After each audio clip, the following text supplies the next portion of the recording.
La Sociedad Dominica de Medios de Comunicación, Sodomco, presenta A Pensar Más con Rosa María Palacios.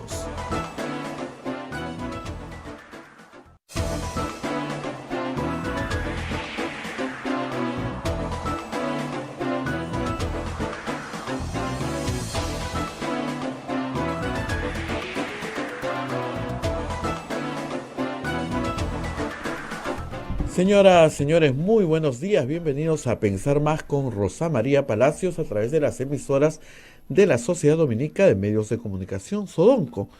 La Sociedad Dominica de Medios de Comunicación está integrada por Radio Santa Rosa en Lima, Radio Santo Domingo en Chimbote, Radio San Martín en Arequipa, Radio Cepagua Ucayali, Radio Quillabamba La Convención y Radio Madre de Dios Puerto Maldonado.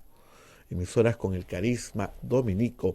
También hay otras radios amigas que se unen a esta transmisión.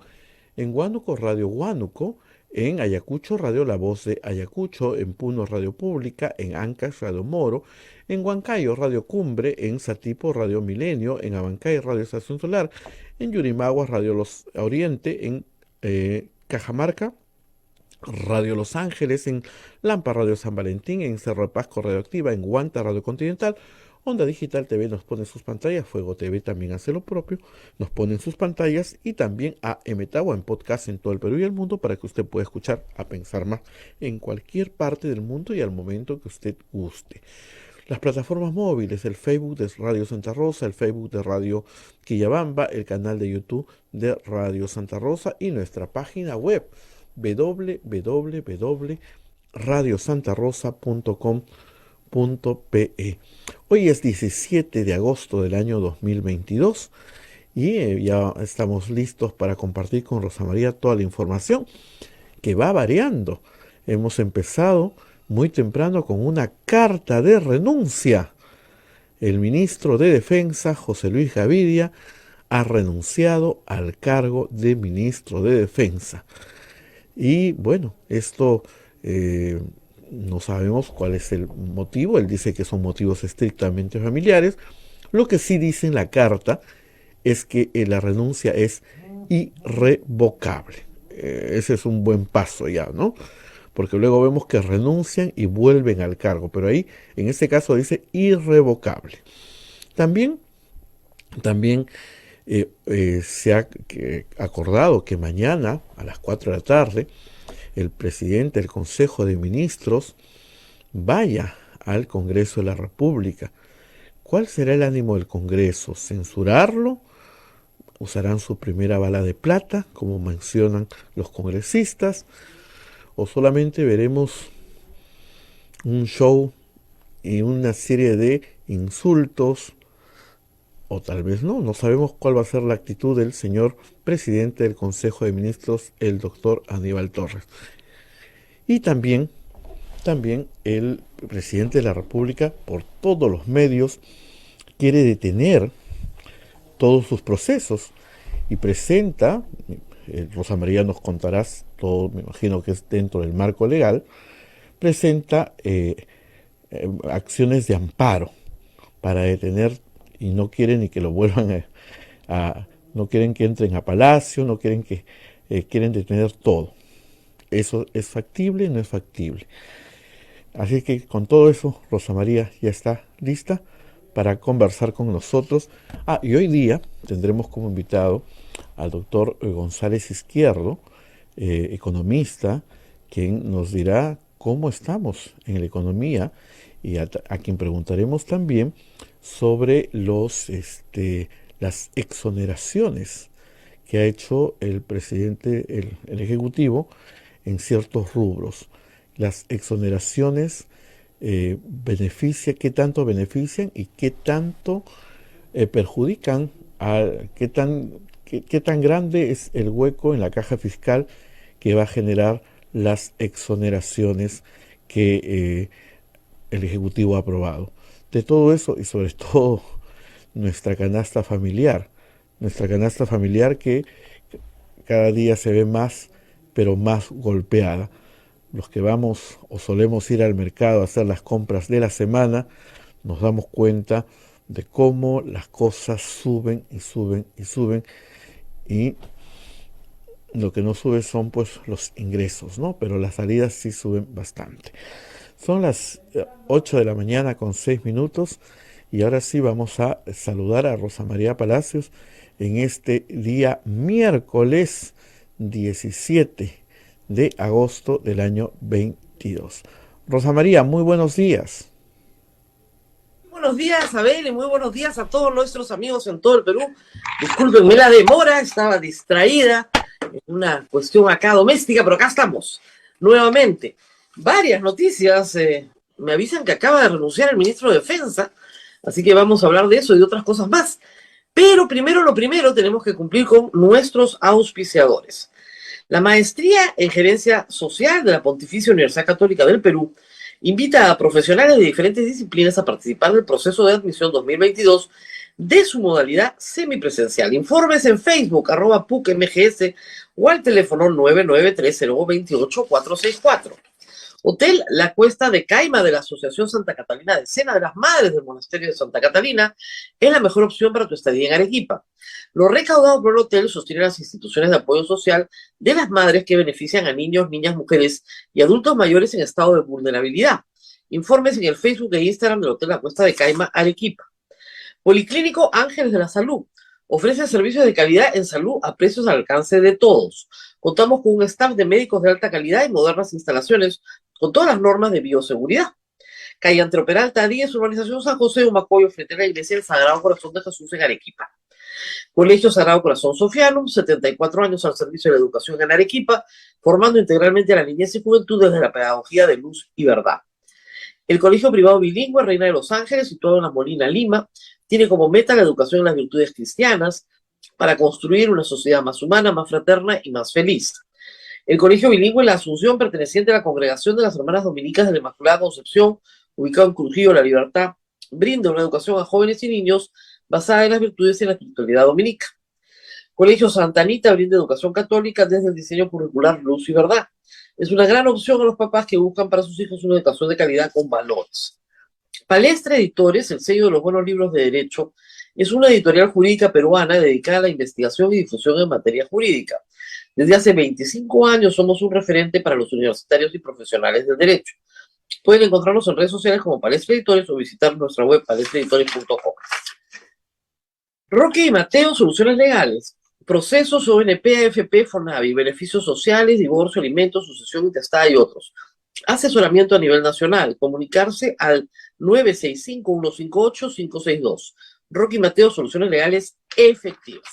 Y ustedes nos pueden ayudar, por supuesto, capturando nuestro QR con su teléfono y haciendo rápidamente una donación a través de cualquier plataforma digital. Nos pueden yapear, aunque sea 5 solcitos, nos ayudan un montón, la verdad. Y a los peruanos que nos siguen en todas partes del mundo, también sus donaciones a través de PayPal nos ayudan también a sostener esta radio, que es una radio que no tiene fines de lucro y que no recibe un centavito del Estado peruano. Así que vivimos justamente de los aportes de la familia dominica, de las instituciones católicas y de nuestro público. Muy bien. A lo nuestro, Abel, que hay bastante Sí, información. Vamos a la hablar renuncia de del ministro, Rosa María, la yes, renuncia del ministro. Te he mandado la carta de renuncia, la lo tienes en tu tengo, teléfono la y tengo, la tengo. Nos, ya nos está. cuenta todas las cosas buenas que ha hecho. Entonces, si es tan bueno, ¿por qué se va? Bueno, el ministro tenía algunas denuncias, eh, ¿cómo les explico? Por un uso inapropiado de lo público, ¿ok? La primera denuncia que recibió fue llevar a sus hijas de paseo a Huánuco. Él dice que le tocaba en el régimen de visitas cuidar a sus hijitas, pero el asunto es que la mayor tenía 32 años, o sea que ya qué régimen de visitas. Pero la verdad es que quiso pasar el fin de semana con sus hijas y él tenía que trabajar y las llevó a la oficina, digamos. Dice que él pagó el hotel, bueno, pero usó el avión para llevarlas de paseo. Y esas cosas no se ven bien. Y hay que decirle esto a los ministros. Los primeros en denunciarle a la prensa estas cosas son los que trabajan con ellos y no las soportan. Y luego vino el Festival de la Caja Chica. Según el señor, él pedía un menú. Sí, seguramente, de vez en cuando. Pero otras veces comía, ¿cómo era? Bife Angus. Entonces, usaba la cosa pública que está pensada para un uso acotado, ¿no? Por las necesidades del servicio, como se dice en la administración pública, un poquito generosamente para su persona. Es raro, porque era un ministro que era muy, ¿cómo lo decimos? Adulaba al presidente de la República. ¿Por qué lo habrán sacado? Yo dudo que haya renunciado, como dice la renuncia, voluntariamente, ¿no? Lo han votado, pero, en fin, hay una discusión de por qué lo han votado. Por la carta es obvio, con todo el mundo me dice, ¿lo han votado? Es obvio que lo han votado, ¿no? La carta es una carta por la cual te votan. O sea, años leyendo estas cartas, cuando quieres renunciar, la carta tiene 2 líneas, ¿verdad? Por medio de la presente renuncio, muchas gracias, hasta luego.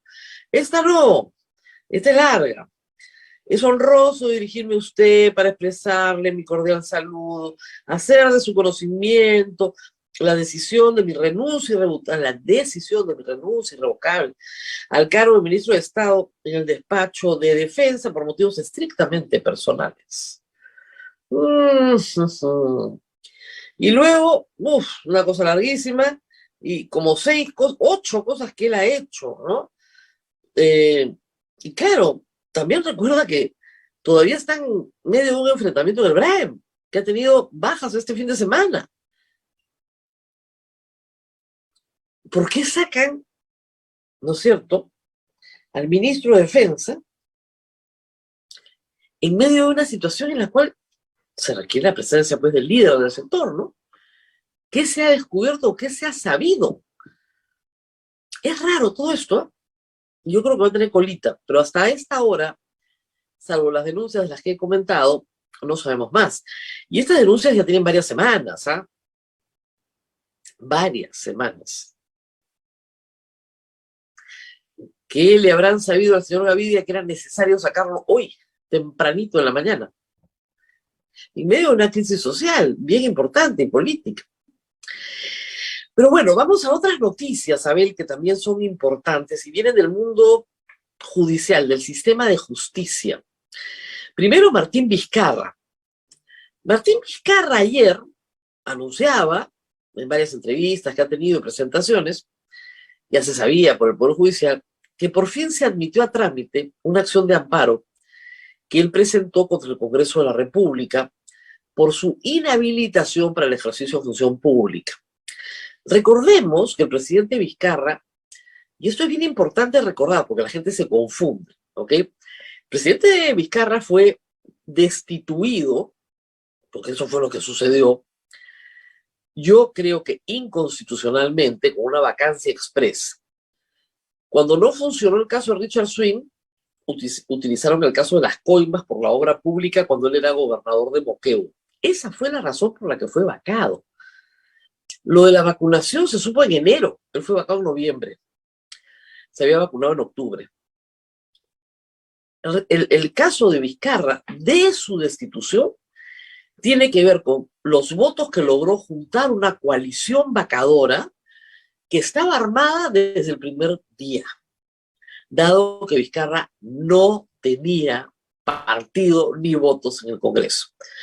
¿Cuándo supimos esto? Recapitulemos. Cuando el gabinete cateriano no obtiene la confianza. O sea, imagínense, ¿eh? Guido Bellido obtiene confianza y el gabinete cateriano no la obtiene.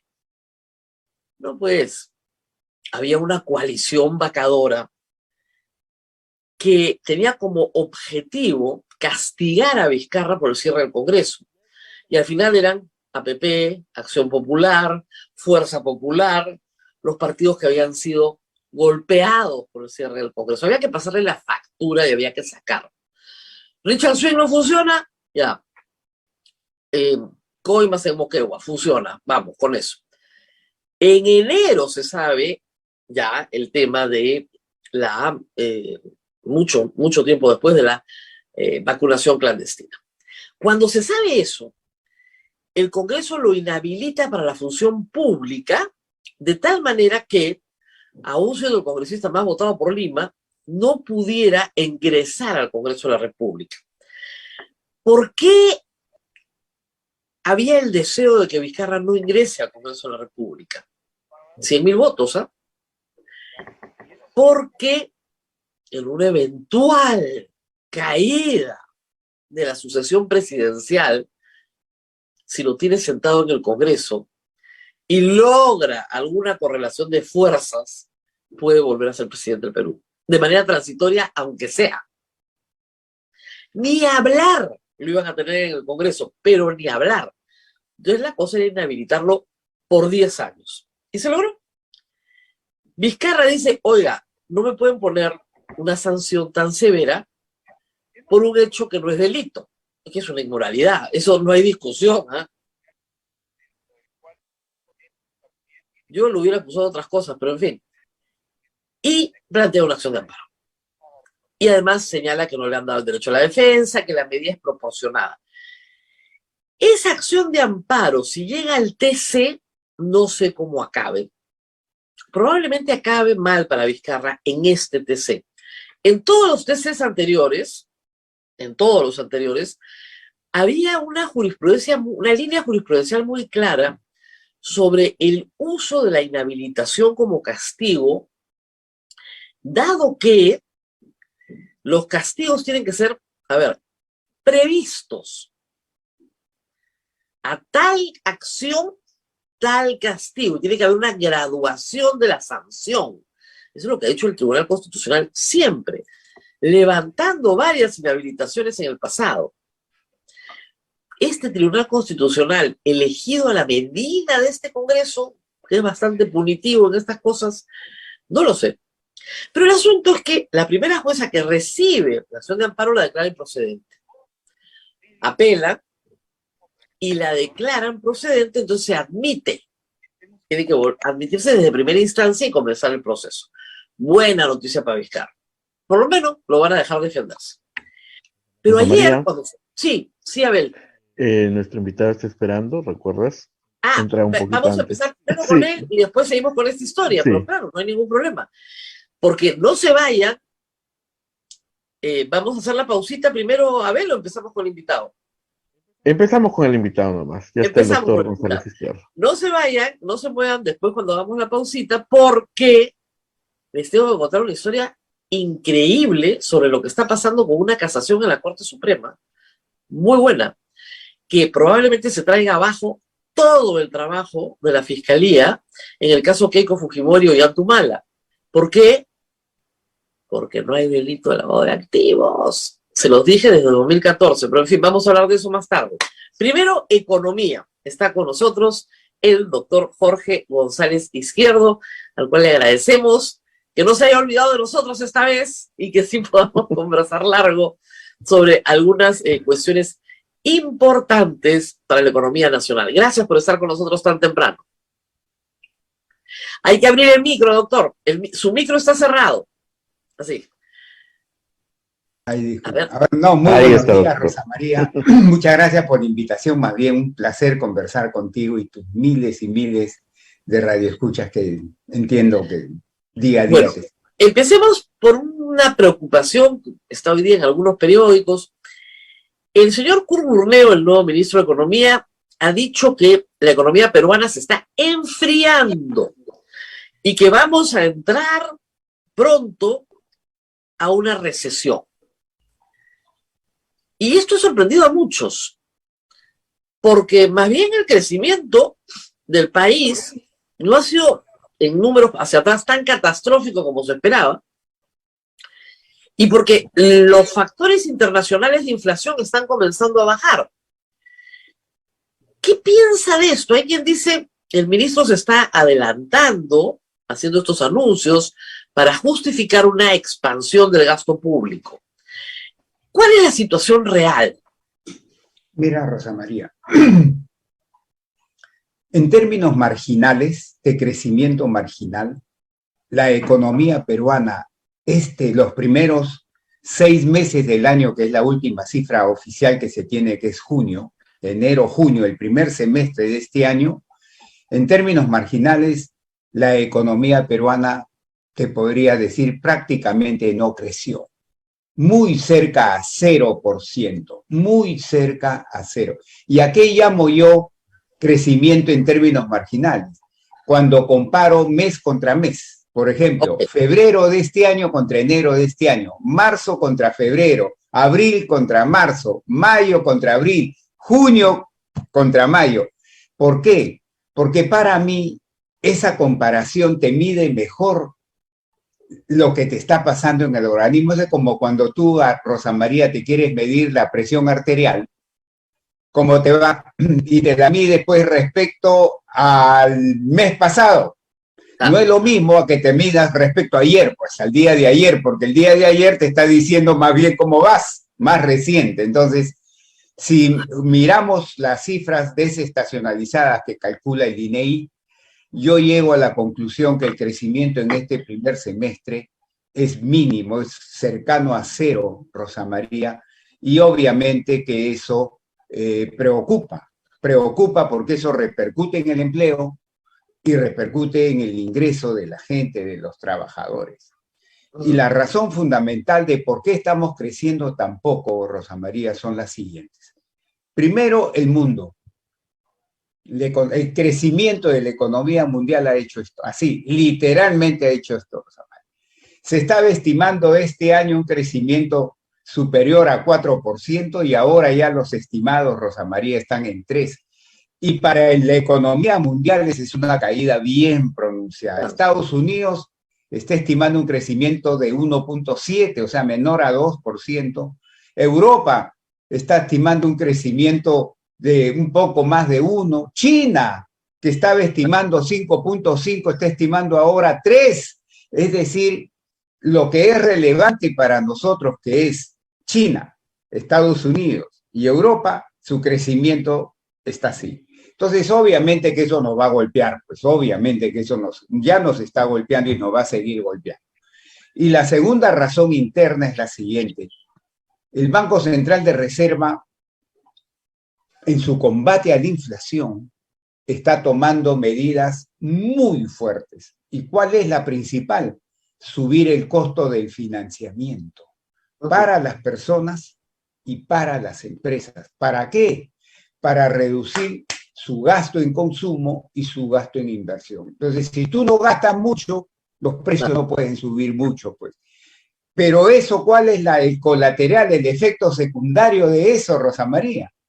Te enfrías la economía más todavía de lo que, o sea, ese es como alguien que está avechado y se está queriendo levantar y uno viene y pum, se sienta encima, pues entonces obviamente le hace más difícil la levantada, pues la recuperación. Claro. Entonces la política del Banco Central, que si bien está correcta porque la inflación hay que acabarla a la brevedad, su efecto colateral como un antibiótico, el antibiótico te hace bien para el riñón, pero te puede malograr el hígado, entonces su efecto colateral es que va a enfriar la economía. Y por otro lado, Rosa María, la política fiscal, el gasto del gobierno también se ha enfriado bastante. Entonces, por esas razones, y además, en tercer lugar, la situación pues, política, económica, institucional, que te está matando a la inversión privada.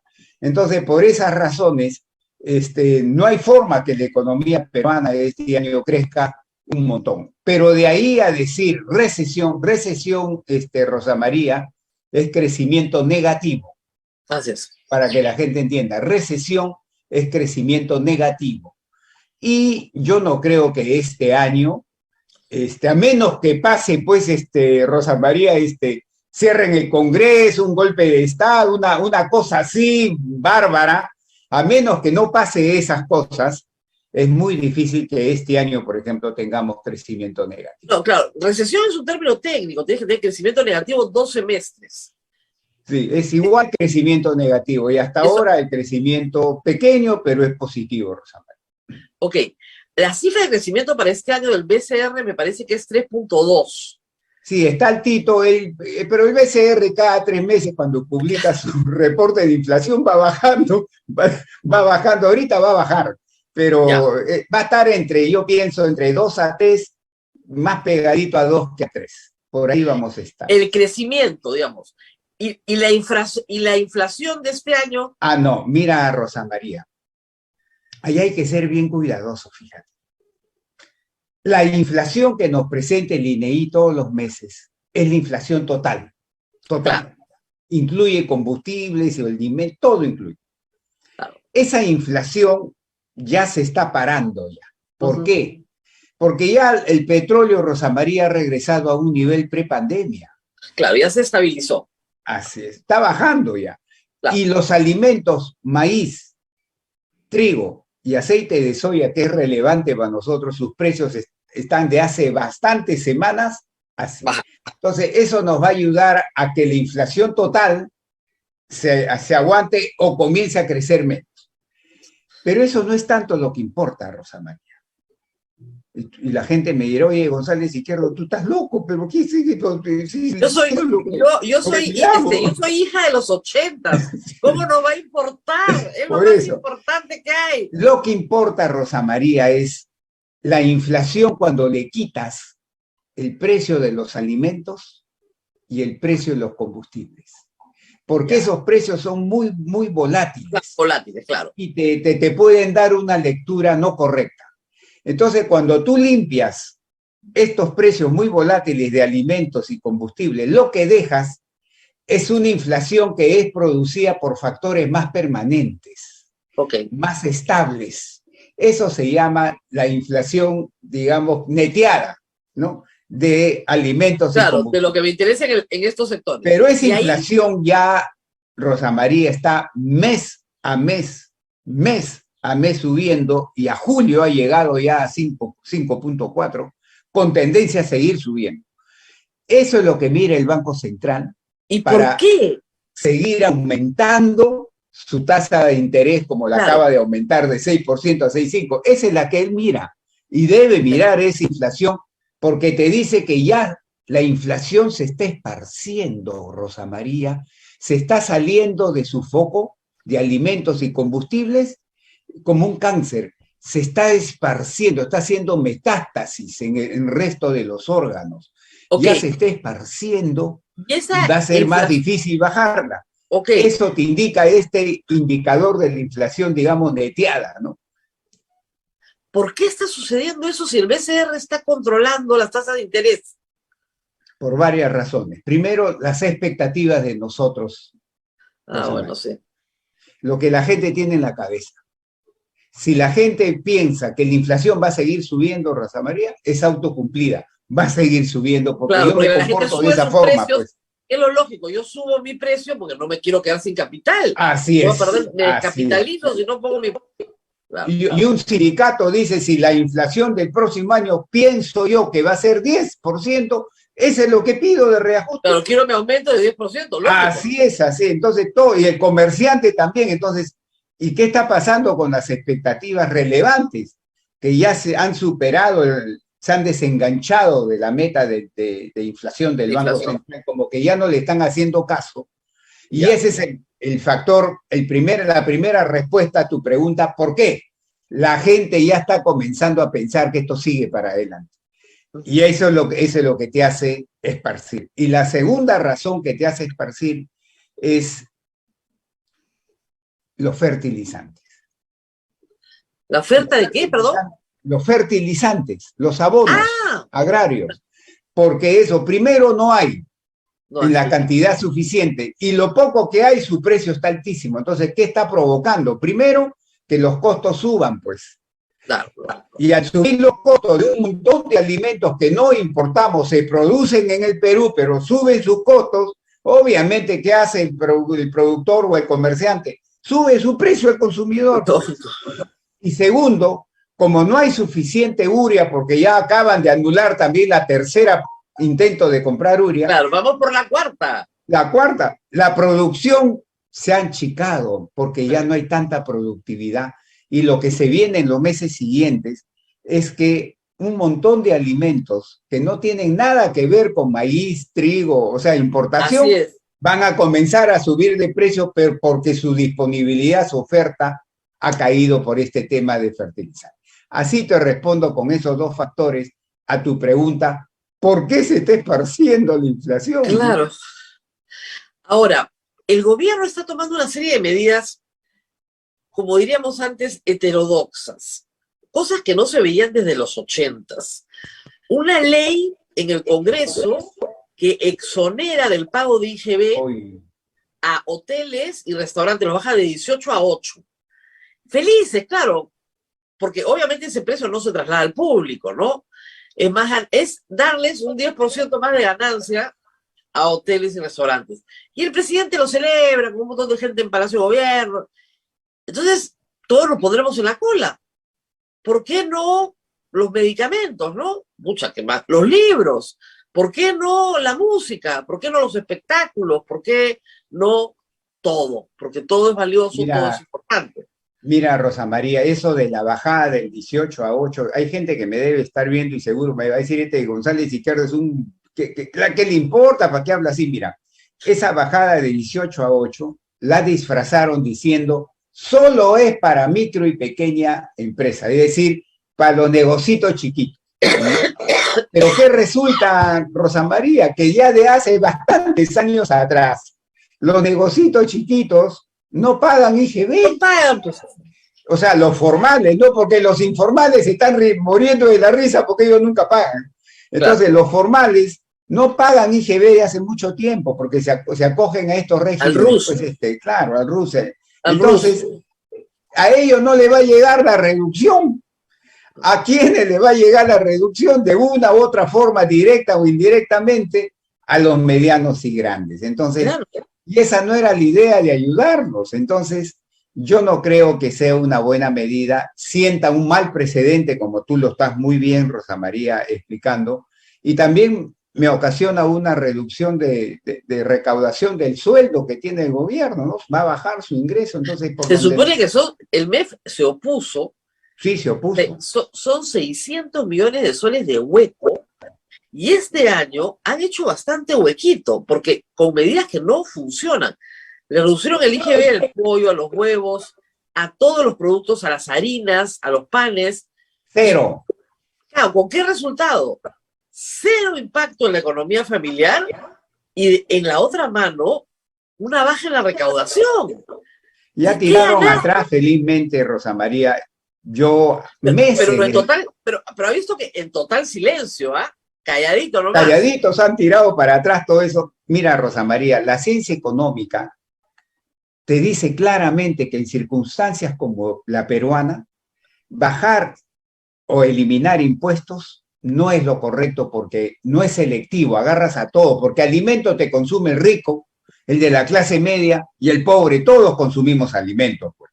Y el combustible, también todos consumimos combustible. Entonces tienes que ser focalizado. Entonces, en vez de usar eso, que yo no sé por qué lo usó el gobierno testarudamente, hay que usar transferencias monetarias, directas, focalizadas. Por ejemplo, a ollas comunes, a comedores populares, a Pensión 65, al programa Juntos, al programa Calica. Ahí llegas porque ahí el que va a una olla común, de verdad, ahí no va la clase media ni el rico, pues ahí va el que de verdad necesita. Ahora recién lo están haciendo, Rosa María, bueno, en buena hora que recularon y en buena hora que se dieron cuenta que metieron la pata y lo están haciendo recién ahora, pero les ha costado sus buenos millones de recaudación que pues, durante 3 meses no recaudaron, ¿no? No, es que esos agujeritos no sé cómo van a terminar a fin de año. Esto lo aprendió el Perú, usted y yo somos un poquito mayores, con mucha dureza en los 80s, en los 90 se corrigió con mucha dureza también, porque no había plata, y se trabajó muy bien el concepto de focalización del gasto. Así Pero es, parece que las lecciones que aprendimos con sangre, sudor y lágrimas, claro, este gobierno no entendió. Ahora, hay que decir que cuando haces este tipo de exoneraciones focalizadas, generas una clientela política muy agradecida, ¿no? Y ahora que se vienen las elecciones, ahora claro, las regionales y las municipales, ¿no? Pero entonces, bueno, ya realmente no están haciendo una buena política económica, Rosa María, y producto de eso es que nuestras expectativas de crecimiento son así.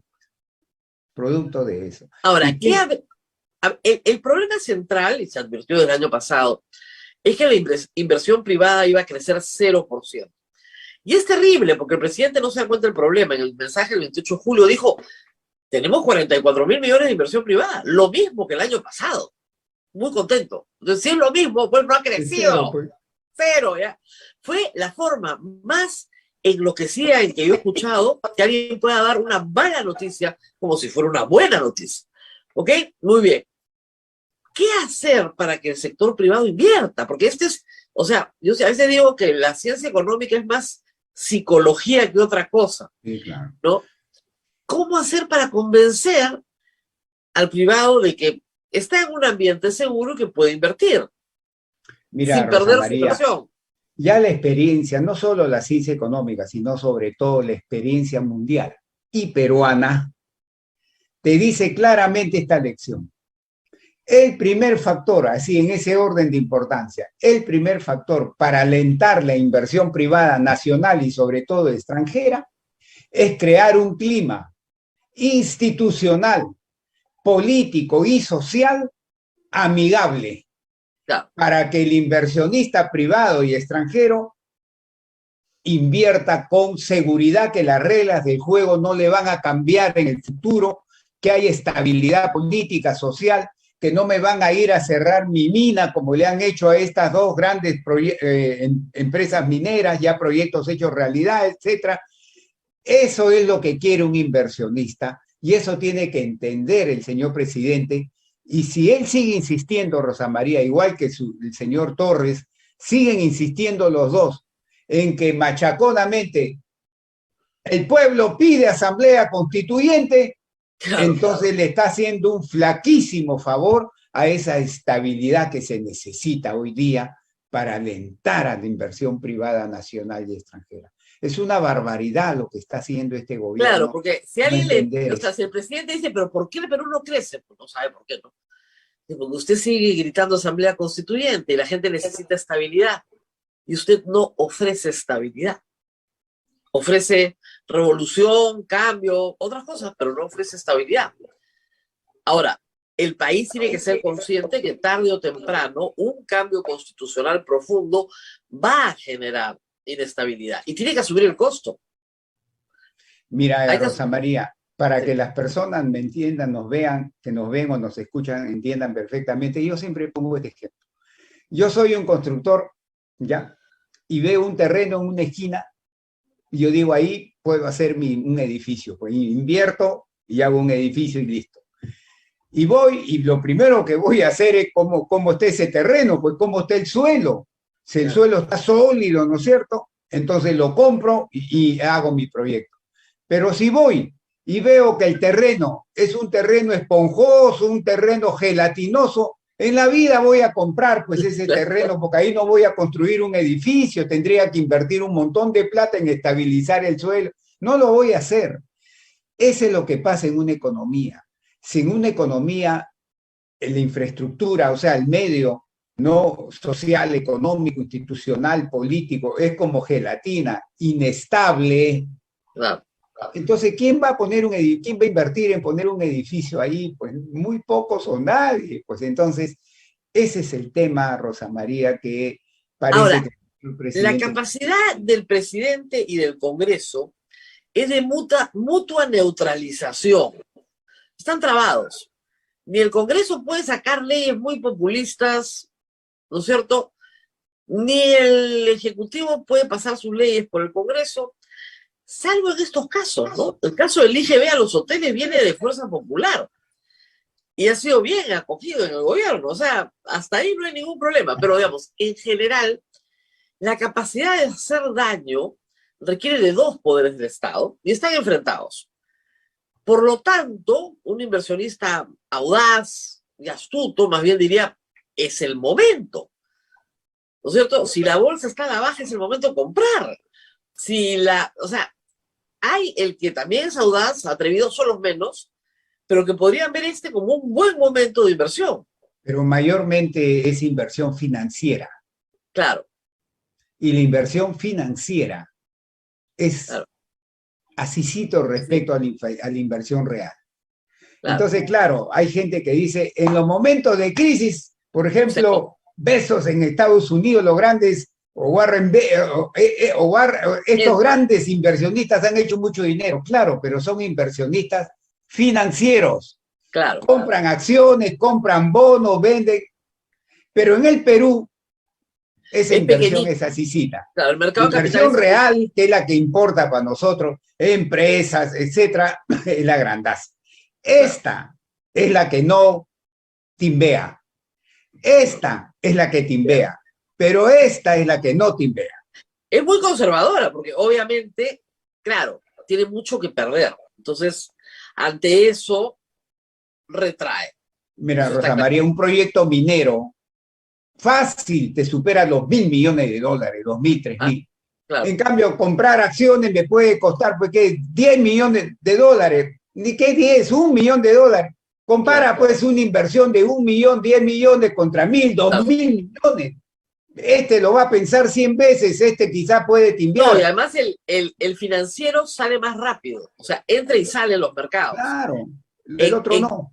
El otro no, pues, porque no le vas a poner ruedas a la mina, pues, ¿no? No le pones ruedas a la fábrica y te la llevas a otro lado. Es más complicado. Lo que sí también te tengo que decir, Rosa María, tú sabes que ha demostrado la experiencia del mundo y del Perú también. Tú sabes qué tipo de inversión real es en circunstancias incluso de crisis, pero no crisis extrema. Por ejemplo, que el comunismo tome el poder en el Perú, que Perú libre tome el poder en el Perú, ese tipo de cosas no. En ese tipo de cosas no, pero en crisis, digamos, menos extremas, ¿sabes qué inversión, qué sector es resiliente y se mantiene y lucha? Real estate, es decir, construcción. Inmobiliario. Pero construcción de inmobiliario. Es un sector que en el mundo, la experiencia del mundo y en el Perú también, es un sector resiliente, o sea, que aguanta. Pero es la experiencia de la pandemia. Apenas abrieron. Obviamente, dentro del sector construcción, la construcción de viviendas es otra vez asícito. Claro. La otra construcción de fábricas, esa es la grandaza. Obras de gran infraestructura, ¿no? Carreteras, transporte, etc. Ahora, hay una inversión pública que se ha retraído, sí, pero por incompetencia, porque los recursos están, o sea, están asignados, hay recursos, tal vez lo que no hay es ingeniería y honestidad, ¿no? Pero... Mira, Rosa María, según cifras oficiales del INEI, octubre del año pasado, noviembre, diciembre, enero de este año, febrero de este año y marzo de este año, 6 meses seguiditos, la inversión pública total hizo esto. Claro, mes a mes iba bajando. Crecimiento negativo. Del último trimestre del año pasado al primer trimestre. Y recién a partir de abril repuntó un poquito y a partir de mayo y junio están ya creciendo. Y el señor ministro de Economía, lo escuché decir hace pocos días, que en su gestión él se va a procurar que la inversión pública tenga un push muy grande y que crezca fuerte. Muy bien, pero en el Perú, por lo que estamos viendo, Rosa María, no importa tanto cuánto inviertes, cuánto gastas en inversión, sino la calidad de ese gasto. Claro. En qué gastas y cómo lo gastas. Mira lo que estamos viendo ahora en la televisión, en la radio, ustedes los periodistas. En este municipio de Cochabamba, de Anguía, ¿no? Se han gastado 40 millones de soles haciendo obras, pero obras con corrupción. Y luego ha ido a la televisión y ha visto que se han quedado a la mitad. Entonces, claro, desde el punto de vista estadístico, el Ministerio de Economía dice, se ha gastado 40 millones en inversión. Ahí nomás, en este municipio. Claro. Sí, pues. Pero ¿con qué calidad? Eso es lo que importa hoy día en el Perú, la calidad. Claro, pero le van a decir, doctor, pero igual se redistribuye, pues. La cosa es que el Estado redistribuya. No, se está redistribuyendo, ¿no? Es que el efecto de la inversión en ese caso se vuelve casi cero. Claro, porque es el efecto de la inversión ese año, pero no tiene no hay una inversión posterior. social. Y además, si hay corrupción, menos Mayormente todavía. ese dinero lo sacan afuera, lo esconden, o sea, no mueve la economía. Claro, eso es difícil de entender para mucha gente hoy en el Perú que está normalizando la corrupción. Y lo vemos, porque no hay mucha protesta por lo que está pasando. Hay una normalización, entonces te dicen, no, mira, la corrupción en realidad, sí, pues, o sea, en realidad no nos cuesta nada. Son fondos del Estado que pasan de una mano a otra, y No bueno, nos antes cuesta pasaban a la mucho. mano de los ricos, pues ahora pasan a la mano de los pobres. Eso es lo que nos dice No. Pedro Castillo. Es que mira, Rosa María, lo voy a poner así, mira, todo gobierno de cualquier país, incluyendo cualquier gobierno del Perú también, no solo este, tiene un sueldo y ese sueldo, como nosotros, con ese sueldo, con ese ingreso gasta. Pero ¿cuál es el sueldo del gobierno? Principalmente es los impuestos que recauda. Mira, Rosa María, voy a decir algo para que a las personas les quede bien claro. No hay impuesto bueno. Todo impuesto es malo, crea un costo social. Eso está demostrado hasta el Lógico, hartazgo en la ciencia económica. claro. Entonces la gente dirá, pero si los impuestos son malos, te reducen el bienestar de una sociedad, ¿por qué todos los gobiernos lo ponen? ¿Sabes por qué? Porque con esos ingresos, con la otra mano vas a gastar, y si gastas bien, elevas el bienestar de la sociedad. Entonces, esta reducción que has provocado colocando impuestos, más que lo compensas gastando ese dinero en proyectos, en inversión que eleve el bienestar de la sociedad, y la sociedad en neto termina ganando. Pero ¿qué hace la corrupción? Que la corrupción impide que se gaste bien, se la lleva, entonces me quedo con el puro costo, ya no tengo el beneficio de compensación a ese costo. Claro. Ese es el verdadero efecto económico de la corrupción. Te impide que el gasto público compense, o más que compense, el costo de los impuestos para recaudar fondos. Porque viene el corrupto y se lo lleva. ¿Y el gobierno? ¿Qué hace el gobierno? Ya no tiene el dinero para hacer agua y desagüe, para hacer una carrera, no tiene. Entonces me quedo, Rosa María, amigos, amigas, con el puro costo. Ese es. Ahora, hay otras señales, no han sido catastróficas, como algunos pensamos podría haber sido el primer año, pero algunas señales para la economía son malas, ¿no? Sobre todo las que han salido desde la política laboral, como la tercerización o el tema de Hoy no, esa es una barbaridad haber pero el eso. gobierno no los cambia, ¿no? Y hace pocos días hubo un experto del Banco Mundial que hizo una excelente entrevista explicando que nos hemos hecho las preguntas y las respuestas equivocadas por mucho tiempo, ¿no? No estamos defendiendo las instituciones, tampoco estamos defendiendo a las personas. Hay alternativas muy interesantes de previsión social que se están discutiendo en el mundo, de justamente provisión de servicios de salud, por ejemplo, que en vez de que nos descuenten del sueldo a los formales, que somos cada día menos, parte de tu IGB, el que tú pagas, sirva para atenderte en la salud pública. Entonces te amarras, te formalizas instantáneamente, porque tú quieres atenderte en algún lugar, con una salud igualitaria para todos. Hay una serie de ideas en ese sentido. Pero lo que no hay, a lo que yo me pregunto es, hace tiempo que no escuchamos ideas frescas que se sabes, debatan. por ejemplo, Rosa María, pero no solamente en el Perú, tú sabes que en Chile también están pidiendo a gritos una reforma integral del sistema previsional. Claro, acá también, pero queda en palabra. El presidente el 28 de julio en su mensaje dijo, reforma previsional va a ser mi gobierno. Ya lo anunció y ahí ha quedado. Entonces, pero ideas donde salen esas ideas en estas propuestas de reformas, pero bien hechas, no populistas, no con intención política, bien hechas, ahí es donde se analizan todas estas ideas, Rosa María, porque hay un montón de ideas, ¿eh? Todas estas ideas ahí se analizan para ver cuáles son las mejores que se adaptan a la realidad de nosotros, ¿no? Claro, porque son ideas que están ahí, utilizar el impuesto a la renta para crearte una compensación por desempleo, o utilizar el IGB para crear un sistema de salud pública universal, pero que sale del IGB de todas las transacciones que realizan todos los peruanos. Mira, Rosa María, te doy un dato que acaba de salir ayer del INEI. La informalidad laboral ha aumentado.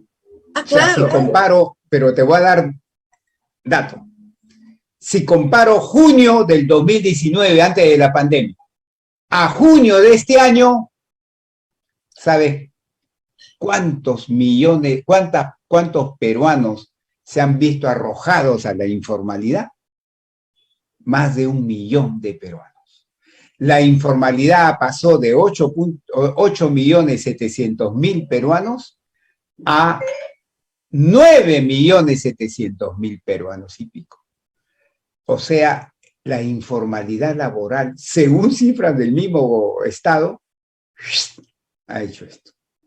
Ese es otro de los gravísimos problemas, por ejemplo, Rosa María, que hay que afrontar, porque la informalidad causa daño a la sociedad peruana. Claro, y la informalidad es producto, hasta que lo entienda la izquierda, esperemos que lo entienda algún día, es producto del costo de las normas, no de la maldad de los empleadores, sino del costo de las normas. Y los empleadores que son más informales son los más pequeños y los más pobres. Esta informalidad laboral está en la micro y pequeña empresa, sobre todo en la micro, ahí está. Y están en sectores como la agricultura, están en sectores como los servicios, están en sectores como confecciones, el comercio, ¿no? Claro, entonces es ahí donde está la gente de menores ingresos, justamente es la gente más golpeada de la sociedad peruana, está ahí. Entonces hay que resolver ese problema, Rosa María, pero lastimosamente ese problema nos va a tomar 10, 15, 20 años en resolverlo. No es algo que una vez escuché a una ministra del señor Vizcarra que salió a la televisión y dijo: yo voy a resolver el problema de la informalidad en meses. Uy, yo le escuché y dije: a ver, quiero ver tu receta mágica. ¿Y sabes cuál era la receta mágica? Que se iba a poner de acuerdo con las municipalidades para que ya no cobren tanto. Imagínate, con ese punto de vista, ¿cómo seriamente se va a poder enfrentar pues, el problema de la informalidad? Lo que pasa es que hay que vencer enormes resistencias ideológicas que no son fáciles de vencer, por más que uno con las cifras en la mano demuestre que 40 años después el sistema que tenemos rígido no genera empleo formal. Más bien hace que crezca una y otra vez el empleo informal. Pero claro, ahí es un problema de expectativas. Yo nunca voy a tener un empleo formal, pero me gustaría tenerlo. Entonces prefiero que aunque sea el 10% de la población lo tenga, porque algún día llegaré al paraíso, ¿no? Y eso no va a ocurrir. Muy bien, doctor González Izquierdo se tiene que ir, sé que tiene clases, ahorita empieza. Muchísimas gracias por habernos atendido. No, Rosa María, a ti muchas gracias por invitarme, un placer, y cada vez que necesites de mi opinión, ahí estaré listo para darte. Muchas gracias y buen comienzo de semestre a todos los profesores universitarios, por supuesto. Gracias, Rosa María. Ahora sí, a una pausa, no se muevan, que regresamos con mucho más. Ha sido un gusto enorme hablar de economía, de ver dónde estamos, ¿no? Mal, pero no tan mal. Sí, siempre podríamos estar peor, eso es una visión optimista del tema, pero al mismo tiempo con perspectivas negativas, ¿no? Lamentablemente. Pero hay que decir que si las cosas estuviesen económicamente peor, tal vez la popularidad del presidente Castillo sería mucho menor. Lo sostiene en algo que no ha sido catastrófico, ¿no es cierto?, su gobierno. Tiene un buen BCR y ha tenido buenos ministros de Economía, que por lo menos han contenido algunos desmanes que se querían hacer. Vamos a la pausa, ¿verdad, Abel? Vamos a la pausa, Rosa María. Le agradecemos al doctor González Izquierdo la gentileza que ha tenido de atendernos y que tenga buen inicio de clases. Muy bien, agradecemos a Palestra Editores, el sello de los buenos libros de derecho. Es una editorial jurídica peruana dedicada a la investigación y difusión en materia jurídica. Desde hace 25 años somos un referente para los universitarios y profesionales del derecho. Pueden encontrarnos en las redes sociales como Palestra Editores o visitar nuestra página web palestraeditores.com. Y también agradecemos a Roque Mateo Soluciones Legales, procesos de ONP, AFP, FONAVI, beneficios sociales, alimentos, sucesión intestada y otros asesoramiento a nivel nacional. Comunícate al teléfono 965-158-562. Roque Mateo Soluciones Legales y Efectivas. Pausa y volvemos porque Rosa María nos tiene que contar una historia muy interesante. Sodomco, Sociedad Dominica de Medios de Comunicación.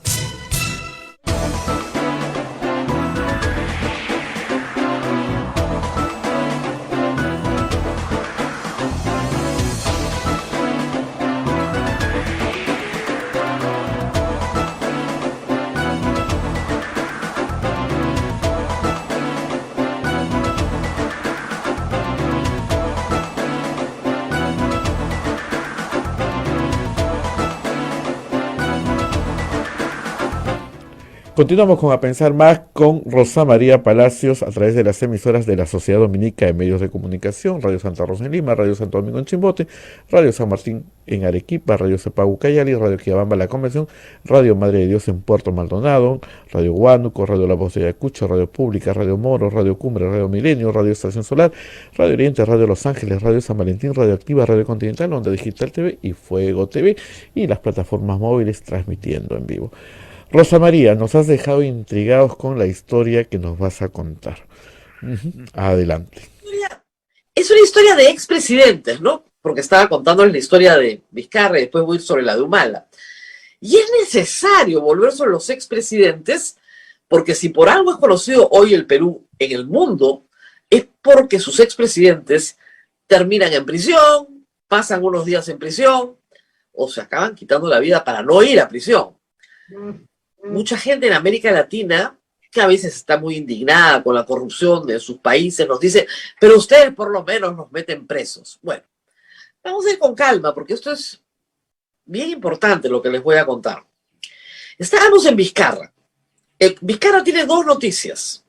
Una acción de amparo que ha comenzado a tramitarse, que puede llegar al Tribunal Constitucional.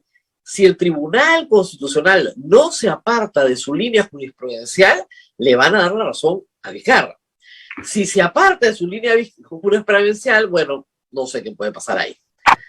Porque una inhabilitación por 10 años es una pena gravísima. Y tiene que estar acreditada la gravedad de los hechos versus, ¿no es cierto?, la penalización que hace el Estado de esa conducta. Ahí creo que Vizcarra puede tener un caso que le resulte favorable para regresar al Congreso al cual ha sido elegido. El otro tema de Vizcarra es la colaboración eficaz del señor Hernández. ¿Quién es el señor Hernández? El ex ministro de la Agricultura, también en época de Kuczynski, amigo personal de Vizcarra de tiempo atrás, cuando ninguno de los dos era ministro. El señor Hernández señala que él fue el intermediario en una coima de 1.300.000 soles que la empresa ICSA paga a el señor entonces gobernador regional Martín Vizcarra por el otorgamiento de la buena pro de un hospital. Y él es el intermediario, él lleva y trae, él hace la negociación y finalmente él paga escalonadamente en partes la coima. Esto es lo mismo que se dijo, ojo, cuando se destituyó, cuando se vacó al presidente Vizcarra en el año 2020. Es exactamente la misma historia. Eso no ha cambiado. ¿Por qué se han demorado casi 2 años en darle la colaboración? Yo no lo sé. Misterios de la Fiscalía. Primer problema. Recuerden ustedes que en octubre, en noviembre, cuando se le vaca, se nos dice, pero si la Fiscalía está lista para acusar, va a acusar ahorita acusa.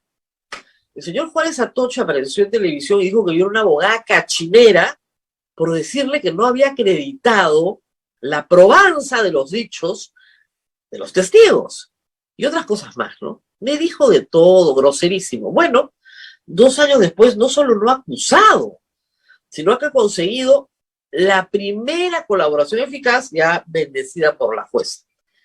Pero en la resolución de la jueza se admite como válido este testimonio, primero porque el señor Hernández, de lo que señala, él no se beneficia personalmente en nada, salvo por ser contratado por la empresa ICSA. Y la jueza ha creído en esto, pero él declara que es el tramitador de una coima, es decir, se ha declarado delincuente y por lo tanto se le ha impuesto una pena de 1 año suspendida. Nada. Y el pago de una reparación civil de 150.000 soles. Poca cosa, la verdad, para una coima de ese tamaño. Pero lo que es importante es lo que aporte como prueba el señor Hernández. Y eso no lo ha visto nadie porque no conocemos el expediente y de la resolución que ha circulado ayer no se desprende una palabra. El señor Hernández aportó 2 cosas. Uno, su testimonio, que coincide con el testimonio del propietario de la empresa. Y unos intercambios de WhatsApp, que sí, digamos, uno poniéndose creativo y usando un poquito la imaginación, podría ser que quiera decir lo que él dice que quiere decir. Pero todo es circunstancial. Para que entiendan bien la figura, ¿es posible que el señor Vizcarra haya recibido una coima? ¡Claro que es posible! Estamos hablando de la industria de la construcción, con prácticas altamente corruptas. En esa época, más todavía, ni siquiera había explotado lo de Lavallato ni el Club de la Construcción. Gobiernos regionales también acusados de recibir, etc. Lo que hizo Vizcarra con ese dinero mal habido, la Fiscalía no ha determinado dónde se fue. Lo que prueba la entrega del dinero es algo más, nada más. Entonces, el señor Juez Atoche tiene un caso débil. Tiene un caso, pero tiene un caso débil. No basta con que una persona lo diga, lo tiene que probar. La jueza le tiene que haber dado mérito a esos WhatsApps que dicen, oye, no te olvides de enero, ¿ah? Sí, pero eso no significa que me están pagando una coima. No te olvides de enero, puede ser cualquier cosa, es circunstancial. Y más bien narran, esos sí los WhatsApps, los encuentros con Kuczynski. Porque aparentemente Hernández también es el enlace entre Kuczynski, que no conocía a Vizcarra, y Vizcarra, en un CADE. Toda esta historia no configura delito, salvo que haya la bomba atómica en el expediente que no hemos conocido. Pero conociendo a la Fiscalía que ve el caso Lavallato y ve el caso de Vizcarra también, Club de la Construcción, ya deberíamos saberlo, ¿no? Pero no lo sabemos. Ahí queda. Amparo y colaboración eficaz el caso Vizcarra. Pero lo más interesante sucedió anoche, y esta es una historia para mí muy, muy, muy relevante. Ayer el fiscal Vela apareció con Jaime Chincha en el programa que él tiene, Octavo Mandamiento, el Canal M, en defensa de la fiscal de la Nación, lo cual está muy bien porque es su subordinado, es su jefa, salió a apoyarla, también han salido los fiscales supremos. Es verdad que hay una campaña contra la fiscal de la Nación, eso no, cualquiera que esté en redes sociales activamente se da cuenta, ¿no? Mensajes contra ella, todo el tiempo, su familia, etc. Algunas campañas de desprestigio, incluso organizadas, lo sabemos por el señor Beder Camacho desde Palacio, lo ha contado América Zambrano.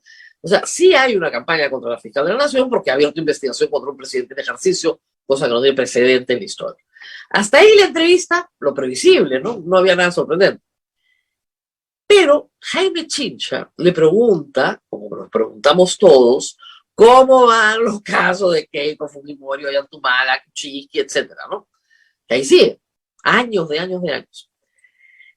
El caso de los Humala y el caso de Keiko Fujimori son muy parecidos, como también es parecido un caso que hay contra Kuczynski, el caso de Lourdes Flores. No nos olvidemos que hay varios imputados en distintos casos por recibir fondos de campaña de la empresa Odebrecht, que según la Fiscalía eso es lavado de activos. ¿Ok? Esa es la imputación desde el 2014, 2015. Hace años, 7 años que estamos discutiendo esto. ¿Y cuál es la preocupación del doctor Vela? Porque Jaime Chincha se lo pregunta, le dice, hay una casación planteada por los Humala que ya está en la Corte Suprema, casación ya está en la Corte Suprema, en la sala que preside el doctor César San Martín. Paréntesis. César San Martín es un juez honorable que juzgó ¿a quién? A Alberto Fujimori. Nadie puede dudar, salvo los fujimoristas, por supuesto, de su imparcialidad. Y ha recibido toneladas de ataques y sigue parado en la Corte Suprema con una estaca porque siempre ha sabido defenderse bien. Y no solo eso, es inocente. Muy bien. Y de repente el señor Vela nos cuenta que va a recusar a César San Martín. No le da confianza a César San Martín. ¿Por qué? ¿De qué se trata la casación? Lo que los Humala han llevado a la Corte Suprema es lo que yo vengo sosteniendo desde hace años. Recibir fondos ilícitos en campaña no es delito. Y hay que distinguir lo que es ilícito de lo que es delito.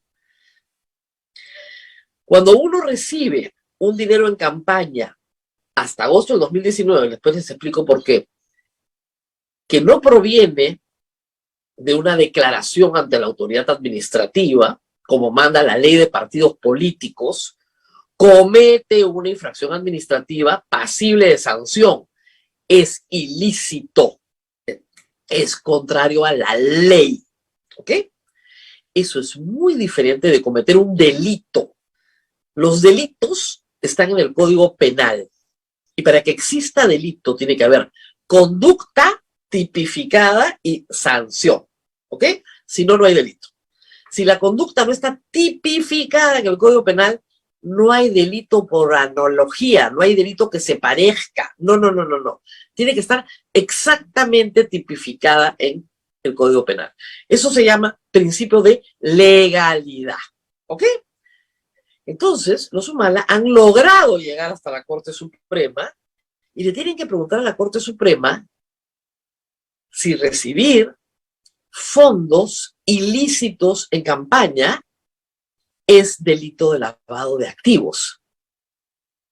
Y el señor Vela sabe perfectamente, pero perfectamente, que César San Martín es una persona honorable y que va a leer lo mismo que yo leo en el Código Penal. ¿Qué se necesita para que haya lavado de activos? Que el lavador, es decir, la persona que recibe y que transforma, oculta, hay varios verbos ahí, conozca o pueda presumir el origen ilícito de lo que está recibiendo. Eso es constitutivo del tipo. Si no hay eso, no hay lavado de activos. Si yo recibo conociendo o pudiendo presumir que este dinero viene del narcotráfico, hay lavado de activos.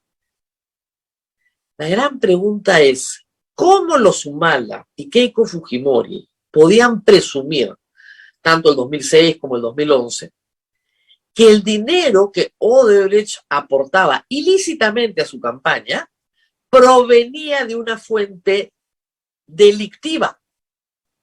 No había forma de que lo supieran o lo pudieran presumir. Porque hasta el año 2015, Odebrecht era una empresa que actuaba lícitamente en el Perú. No importa si es la caja 1, la 2 o la 21. Da lo mismo, porque eso no lo sabe el receptor. ¿Lo entienden, verdad? No es difícil de explicar. Y obviamente la Corte Suprema le va a dar la razón a los Humala. ¿Y qué ha hecho el juez Vela? Recusar a César San Martín, como si fuera deshonesto. Es increíble. ¿Bajo qué argumento? Bajo el argumento de que aparece en las agendas de Navín.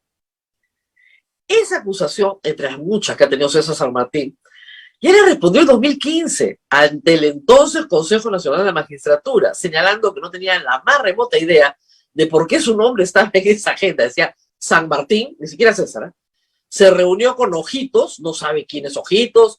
Becerril decía que era, Eloy Espinosa, otros decían que era Yigure. San Martín se reunió con Ojitos y dice que todo positivo. una anotación que probablemente se hizo en 2011. San Martín dijo, no tengo nada que ver. Según Vela, siempre se ha inhibido en los casos de Nadine Heredia y Ollantumala. No lo sé, ese es el dicho de Vela. Pero está clarísimo que esta casación es muy importante. Y es evidente que es el mismo caso que Keiko Fujimori. Keiko Fujimori recibe plata de Odebrecht. Según la fiscalía, si ella recibe plata del Banco de Crédito, normal nomás. Porque ella no puede presumir que es de fuente ilícita. Pero si es de Odebrecht, sí puede presumir que es de fuente ilícita. El 2011 no tiene sentido, pues. Se lo advertía al señor Vela cuando lo entrevisté antes de la pandemia en Radio Santa Rosa. Yo le dije claramente, y también a José Domingo Pérez, no van a poder con el tipo penal. Se les va a hacer completamente cuesta arriba. Los hechos que ellos han investigado son todos ciertos. Todos ciertos. Yo sí creo que Odebrecht les ha dado la plata, pero por supuesto, y que la han pitufiado y la han transmitido. Todo eso es cierto, pero no es delito. Ese es todo el problema. Hemos hecho una lucha nacional para que sea delito. Hemos hecho un referéndum. Hemos votado un texto constitucional para que hayan sanciones penales por financiamiento ilícito.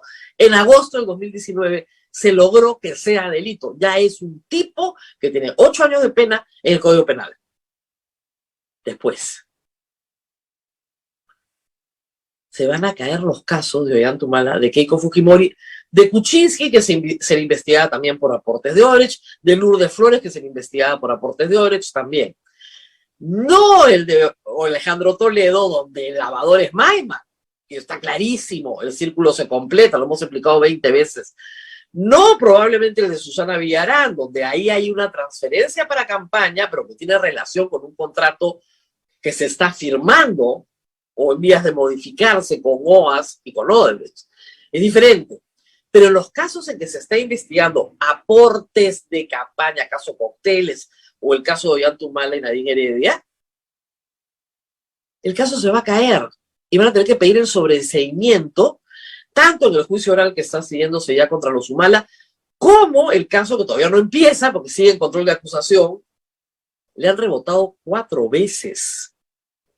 4 veces la presentación de José Domingo Pérez, la acusación de José Domingo Pérez, el juez la ha mandado rehacer 4 veces. Porque ha metido pues un cerro de personajes, de gente, en fin. Entonces es muy importante lo que ha dicho anoche el fiscal Vela. Sabe que va a perder. Nadie recusaría a César San Martín. Porque sabe que César San Martín es un juez honesto y que lee lo que cualquier abogado mediocre como yo lee en el Código Penal.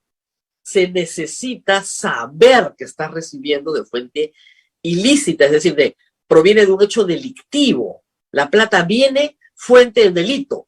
No se necesita saber qué delito, no tienes que probar el delito, pero tienes que saber que viene de un delito. Como el 2006 y el 2011, puedes saber Ollantumala, Nadine Heredia, Keiko Fujimori, que Odebrecht es una organización criminal. Si esto explota en 2015. El fiscal no puede escoger a su juez. No puede coludirse con el juez. Ya le pasó en Brasil al juez Moro. Y todos los casos se han caído. ¿Se dan cuenta el problemón advertido desde, en mi caso, 2014-2015? Y sí quiero decir, a ver, porque siempre hay que recordarlo, cuando salieron las famosas agendas de Nadine, y yo dije, ahí hay una historia buenísima, pero no hay delito. ¿Se acuerdan cómo me insultaron por explicar el Código Penal? Abogada de Nadine, gritaba Augusto Thorndike, el cuarto poder, nadie lo corrigió, ¿eh? Rosana Cueva, bloguera patética. Yo en esa época lo único que tenía era un blog y explicaba que el dinero era sucio. Claro que era sucio, porque no estaba registrado de acuerdo a lo que establecía la ley de partidos políticos, pero no había delito. Tenía que haber delito y no lo había. Solo había sanciones administrativas, multas, nada más.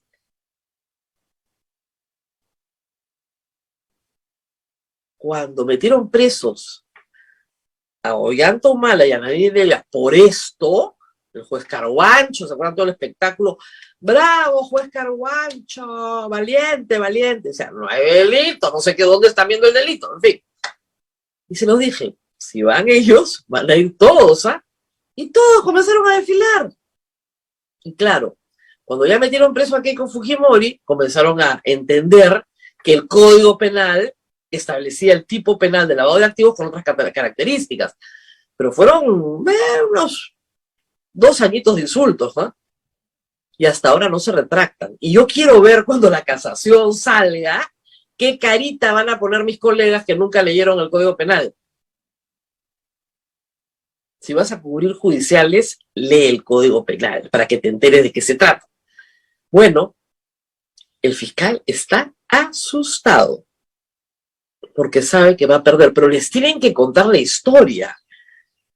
Nunca fue delito de lavado de activos.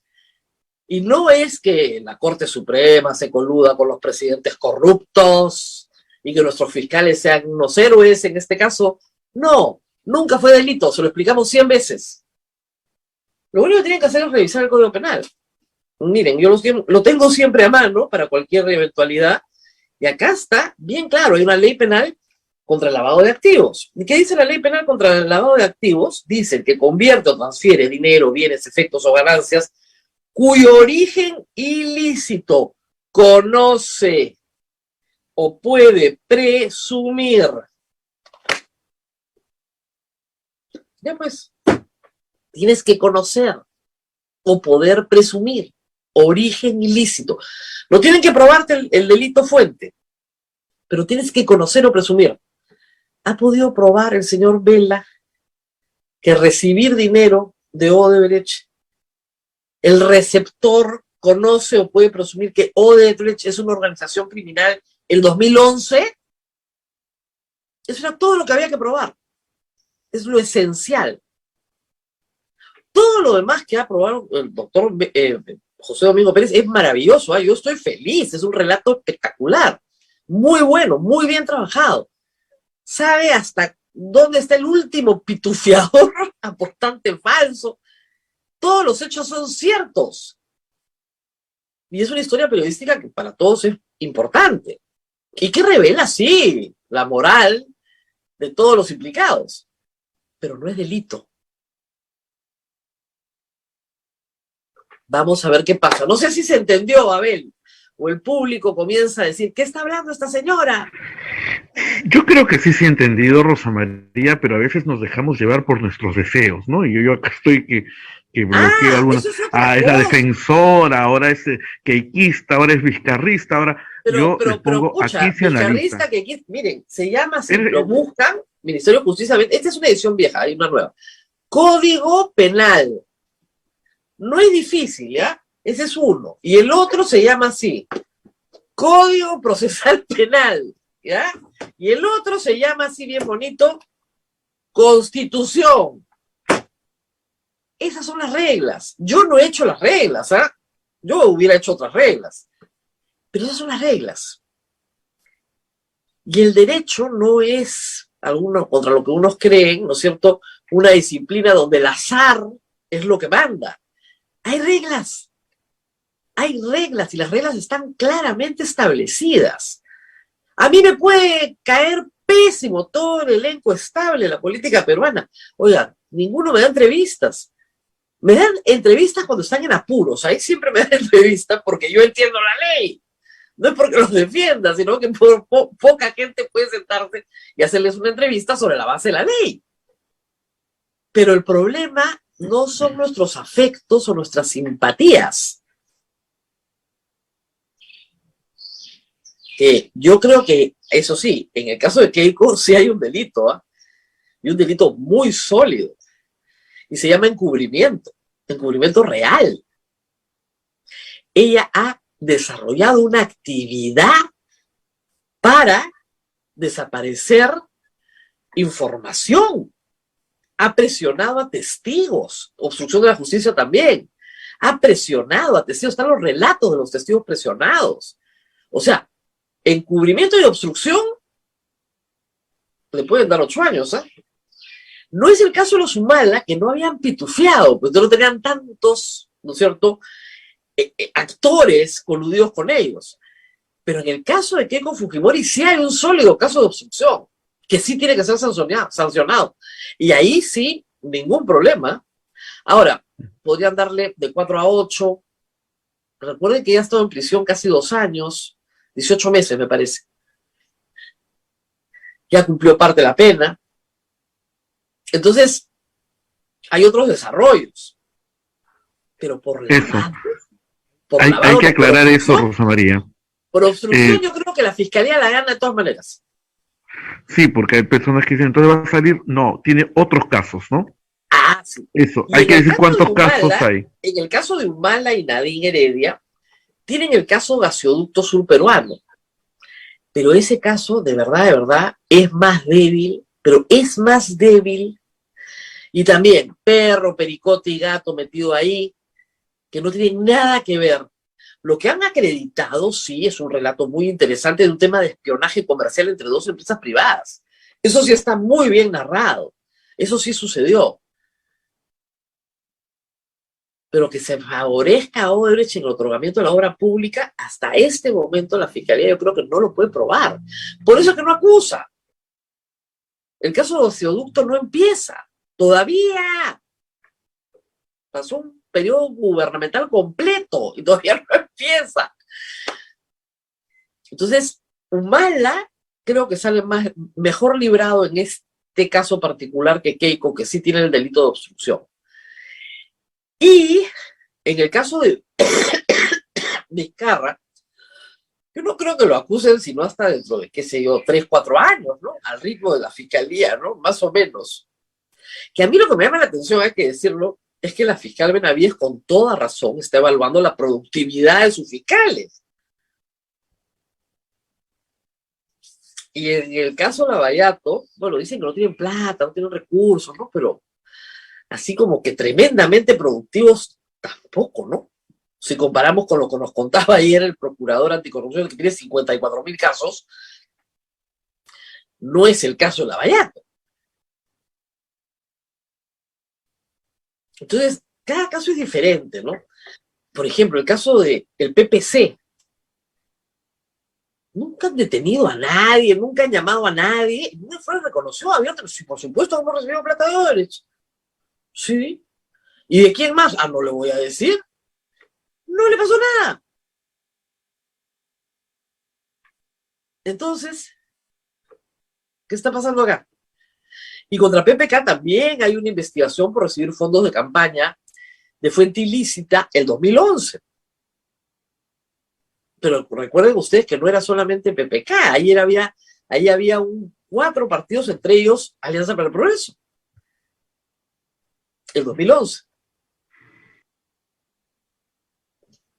Entonces, no se mide a todos con la misma vara, está claro. Odebrecht significa una cosa en algunos casos y otra en otros casos, pero al final del día yo sí creo que esta casación los tiene profundamente asustados en la fiscalía, porque por fin, se va a discutir lo que tendría que haberse discutido primero. ¿Esto es delito o no es delito? Y yo a todos los abogados defensores, con el doctor Nakazaki, con la doctora Loza, siempre he dicho, esto es lo que se tiene que discutir primero, con el doctor Pedraza. Lo primero es, ¿esto es delito o no es delito? Discutamos eso. Tan no era delito que tuvo que crearse el tipo penal, reitero, en agosto del 2019. Porque no existía el tipo penal. Entonces creo que ahora ya entendieron el problema. Espero, ¿no? ¿O cómo vamos? A ver, ¿siguen insultando? Yo creo que están entendiendo más. Sí. Ahora, no, es gracioso porque tengo años recibiendo insultos y el doctor César San Martín también. Y en eso creo que tenemos algo en común. Siempre vamos a responder de acuerdo a lo que la ley dice, no de acuerdo a lo que la turba dice. Y lo bueno de tener posición fundamentada es que la puedes sostener 10 años después. Porque estás fundamentando tu razón y tu explicación en la norma. Y eso es lo que cualquier abogado hace. Cuando te sientas perdido, aférrate a la realidad. Eso es lo que tienes que hacer. No a tus sentimientos, ni a tus emociones, ni a tu cólera, a tu rabia, a tu decepción o a tu impotencia. Aférrate a la ley. Aférrate a la ley, siempre.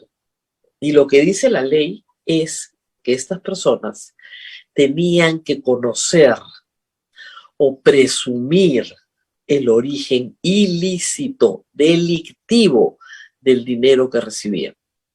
Y eso no se puede probar hoy. Así es así. Y estoy casi segura que el miedo del doctor Vela a la presencia del doctor César San Martín es porque sabe que el doctor César San Martín se va a aferrar a la ley, como lo hizo cuando condenó a Alberto Fujimori. Y no le va a temblar la mano para exonerar a su hija. ¿Se dan cuenta? No le va a temblar la mano, porque no es delito, pues. En ese extremo. En lo demás, obstrucción de la justicia, ningún problema. Pero esa no es la pregunta que le han hecho en esta casación a la Corte Suprema. La pregunta que le hacen es sobre el delito del lavado de activos y los elementos constitutivos de ese tipo penal.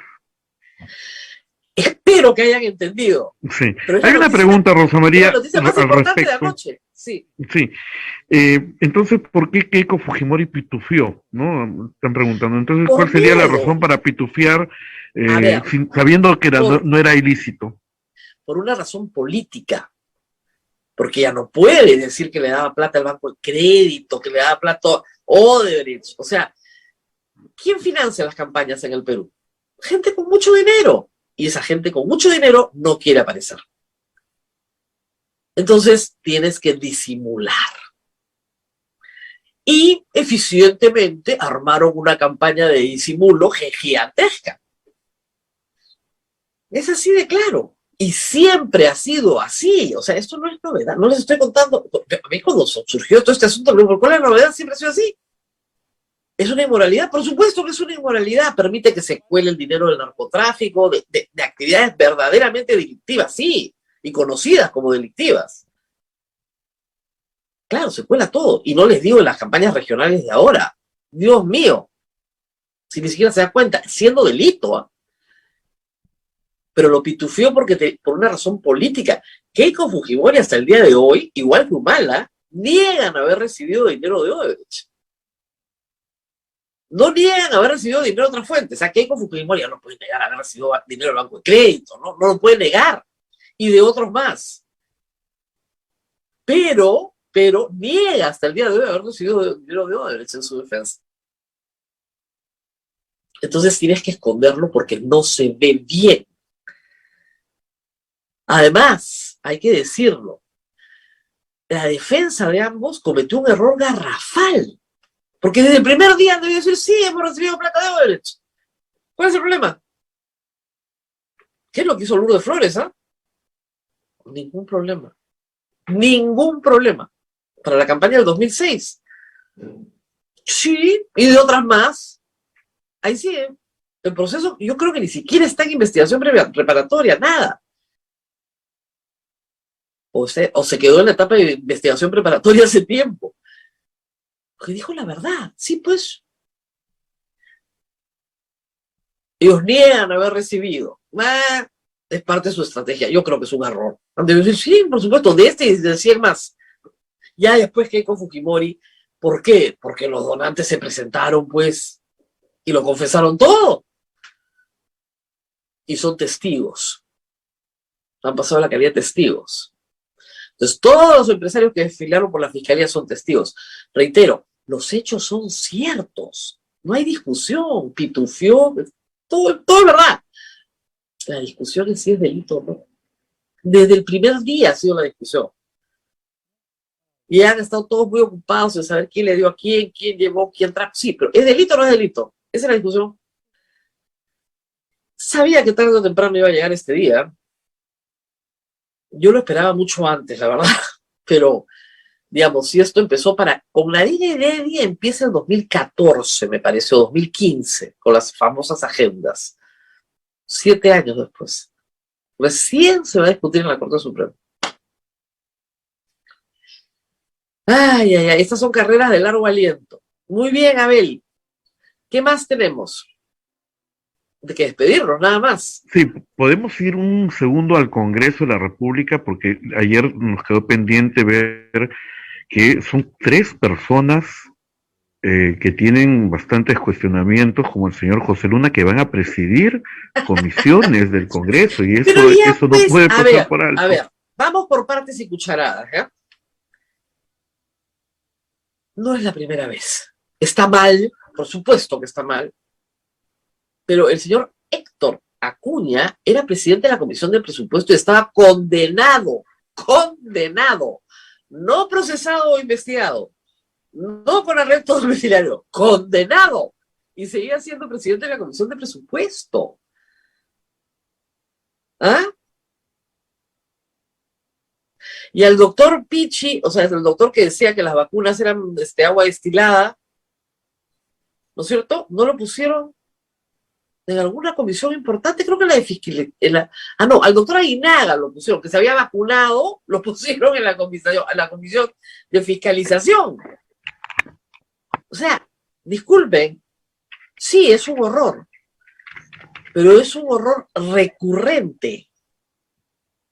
No es novedad, porque ese es el Congreso. Ese es el Congreso que tenemos hace 3 o 4 periodos ya. O sea, el más complicado, cuestionado, discúlpeme, en el Congreso pasado, a ver, el señor Chejade, que ahora postula a la Municipalidad de Lima, fue procesado por negociación incompatible en el Congreso, exonerado, y su hermano, que estaba en la misma reunión, estuvo preso. A él lo salva el Congreso. Y cuando vuelve, lo hacen presidente de la Comisión de Constitución. Y todas las barbaridades que trataron de aprobar en el Congreso pasado en materia constitucional fueron autoría del señor Chejade. Ahora postula, por supuesto, a la alcaldía de Lima. Con poco éxito, gracias a Dios, pero... y fue presidente de la Comisión de Constitución, una de las comisiones más importantes del Congreso, después de haber sido procesado por el propio Congreso, por el caso de las brujas de Cachiche. ¿Quieren que siga? Puedo seguir toda la mañana. Toda la mañana. O sea, han tenido un condenado en la Comisión de Presupuesto el presidente Luna, por lo menos, todavía no está condenado. ¡Wow! ¿Ah? Y los votantes de Luna tienen que saber que el señor Luna iba al Congreso a defender Telesub, no iba a otra cosa, me imagino que sabían eso, ¿no? ¿Qué te puedo decir? A ver, esos son los ramilletes pues que tenemos. Y no es el único, hay varios. Hoy día en el Editorial del Comercio hay una lista de cosas, pero lo que reitero es, no es la primera vez. Cecilia Chacón, condenada, después fue su juicio declarado nulo y el Poder Judicial decidió no seguir procesándola ya por tiempo, porque había pasado demasiado tiempo, pero estaba condenada y era vicepresidenta del Congreso, condenada.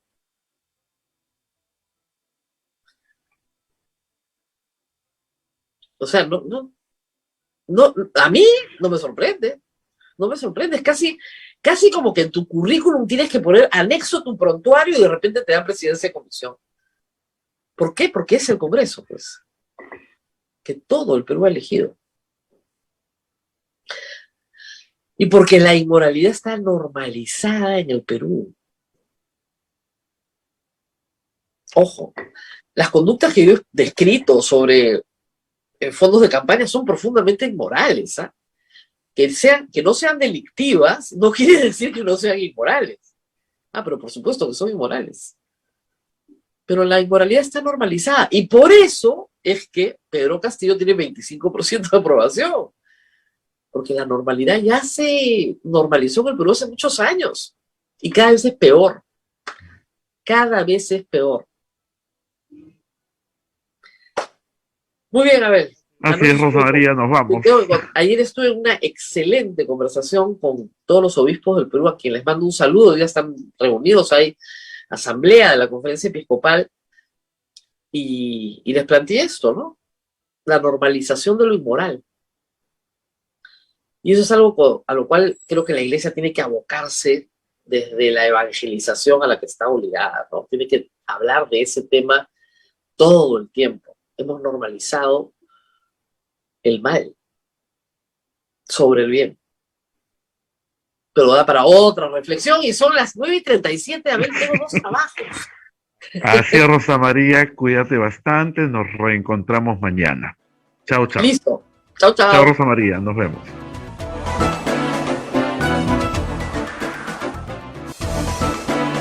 Hasta aquí, A Pensar Más con Rosa María Palacios. Este programa fue producido por la Sociedad Dominica de Medios de Comunicación, Sodomco.